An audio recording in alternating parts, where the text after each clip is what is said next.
Buena, mi nombre es Lelis Pérez, código 30581159, número de grupo 289. Conclusión, fase 4, la primera pregunta.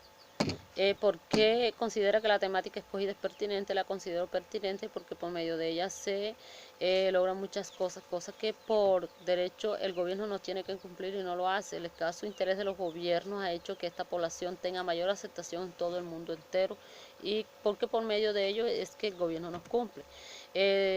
¿Cómo relaciona el tema investigado con la participación política y democracia en Colombia? La relaciono poco transitoria porque ya no se sabe quién es bueno o quién es malo para gobernar este país.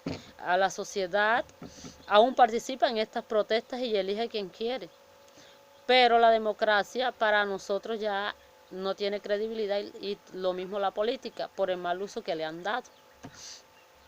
¿Por qué el periodo de tiempo que ha delimitado permite una mayor comprensión entre las luchas? Porque tuvo una gran acogida ese periodo. Se unieron a esta protesta casi todo Colombia. Ya un pueblo unido jamás será vencido, dice el dicho. Entonces en ese momento salieron muchas clases de protestas a ese momento, y fue una excusa perfecta para todo el poblado colombiano en ese momento, teniendo así una victoria y dando así un contexto histórico en estas luchas. ¿Por qué seleccioné dicho espacio geográfico para la investigación? Porque me llamó la atención.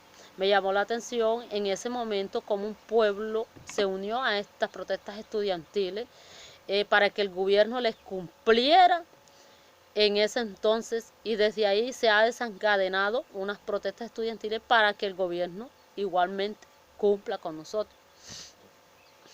¿Cuál es el contexto histórico en el que se desencadenó esta protesta?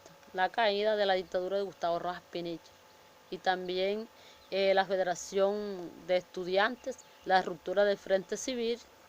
Eso fueron la desencadenación de estas protestas. ¿Qué población es afectada y quiénes son los actores relevantes? La población afectada fue el gobierno de Gustavo Rojas Pinilla, y los estudiantes y toda la población muerta en ese entonces.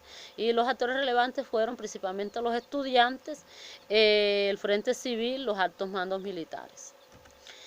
¿Cuáles hechos históricos influyeron en el contexto donde se desarrolló el sector social?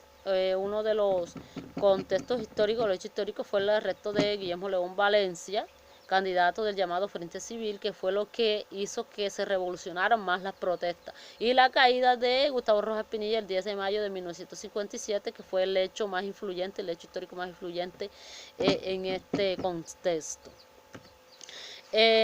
¿Cuál es el contexto actual de la temática? Se sigue transmitiendo, es el mismo.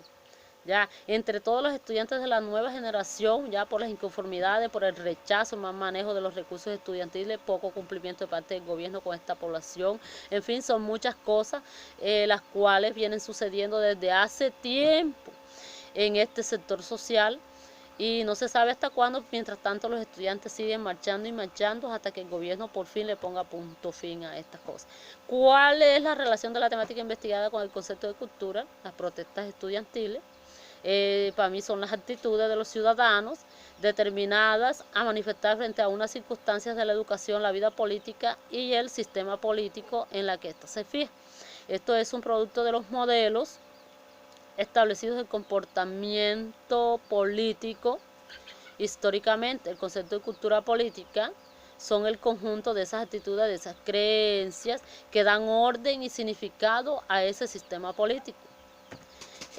¿Cómo el sector social seleccionado aporta para la construcción de la democracia? Se aporta mucho por medio de las luchas en conjunto con el pueblo, haciendo que se cumplan las propuestas de los gobiernos que de alguna u otra forma fallan, porque siempre fallan. Por ello, estas protestas son un correctivo para los gobiernos hoy en día. Es decir, que el que salga elegido no sea corrupto y haga siempre las cosas bien para que la democracia y la política vuelva a tener credibilidad.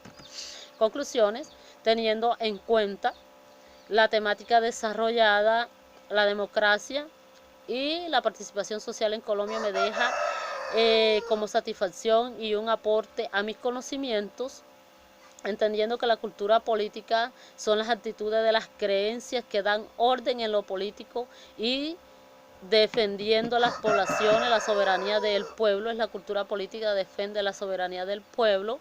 Entonces sería bueno dar un estudio acerca de la cultura política, que para mí es un concepto y que hoy en día es una temática bien compleja, pero que al mismo momento es algo importante y muy interesante, me deja bastante conocimiento. Muchas gracias.